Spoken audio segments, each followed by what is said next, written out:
Welcome to Prisca Theologia. Today we're going to be discussing the Christian mysteries and understanding the concept of the Christ in the Christian mysteries. When we're talking about the Christ, this name has been hidden from the masses to pertain to one historical figure in history, when the truth is that the Christ is the Word or the emanation, the first light from the uncreated, unmanifest totality.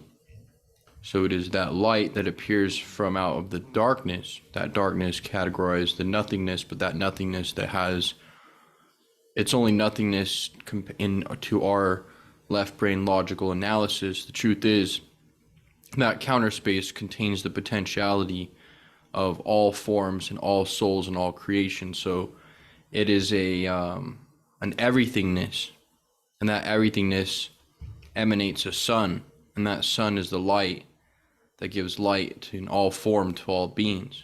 In our physical realm, we see this as the physical sun. So I'm going to go into an article on my website, innermysteries.org. You can go here. I have cell salts. You can pick them up here.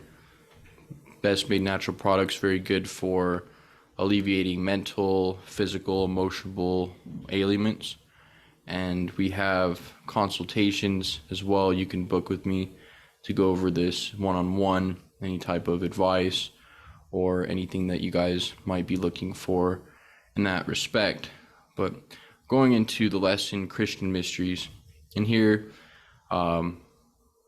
it's written, "There's never was a time when Christ did not exist. He is an eternal being who is at the base of all creation.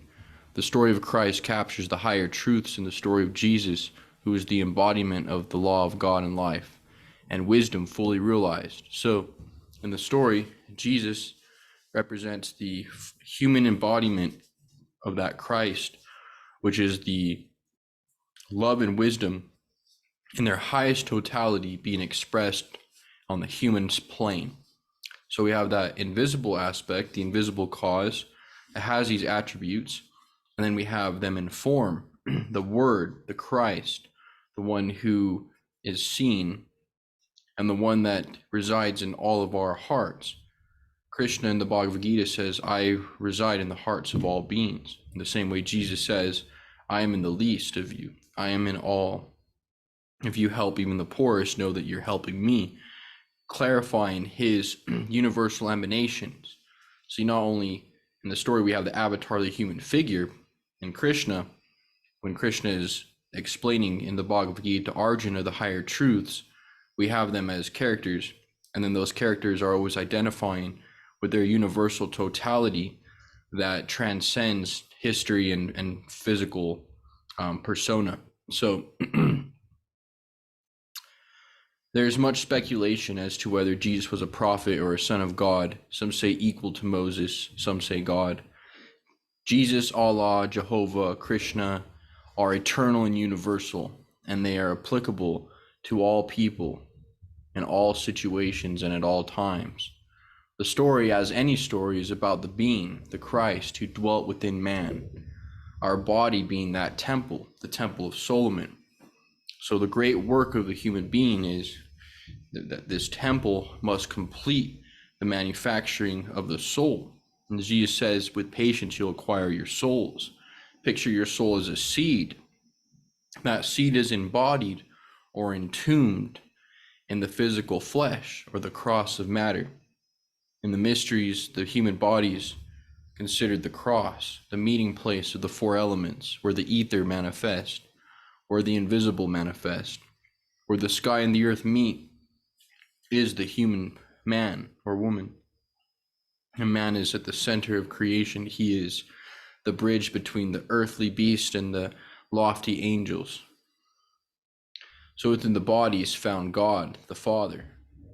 That inner Father, every individual has their own individualized inner Father, which is the creative principle within them that's producing the point of consciousness or the individualized soul. And Christ is produced as the Word, the first manifestation of God, or the movement Jesus is the manifestation of that life and beauty, and is the reason why humans manifest this beauty and wisdom in various degrees. So that Christ principle that has been worshipped and sought throughout the ages, much longer than just 2,000 years ago, but Krishna, the higher archetypal universal God Brahman, the transcendent Lord. We have the Christ, which is the eminent of the Father, mother totality, which would be the verb, which would be all of that self-actualized knowledge of wisdom and love put into action. So Christ gives humans the ability to bring forth the invisible intent and act upon that Christic impulse, which is what separates man from the beast. Because man has the faculties of the mind, intellect, the self-reflective faculty, the emotions, and the instinctual sexual faculty, whereas animals only have the emotions, the instinctual faculty, and mind without intellect. So that intellect allows us to turn the perception within to ourselves and find the seed, which is the soul, which with patience we possess. That soul is the immortal aspect of ourself that transcends the dissolution of the four elements being the body. So human beings manifest this beauty and wisdom in various degrees. We're all cut from the same holy cloth of that Christic light. We're all children of the light. And when we look in our physical realm, we see the sun, because God always appears in this physical manifestation form, depending on what layer of manifestation you are dwelling in. In this third dimension, we see it as the light of the sun. Beyond that light of the sun is the spiritual light, which is the intelligence, the spiritual intelligence behind the physical manifestations. So I wanted to get to this one slide here, but I guess we won't be able to here. Okay.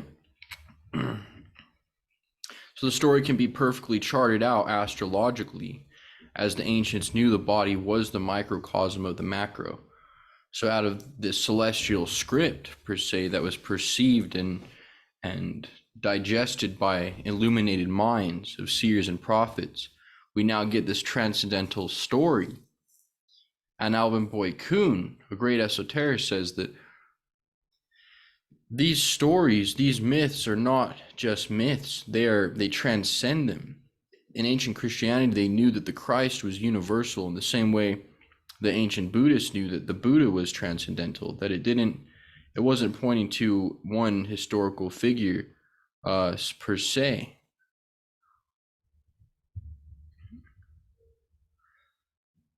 So that's where we have the wisdom of the knowing ones. To be a knower is to have full cognition of the self and to know who you are as opposed to who you're not.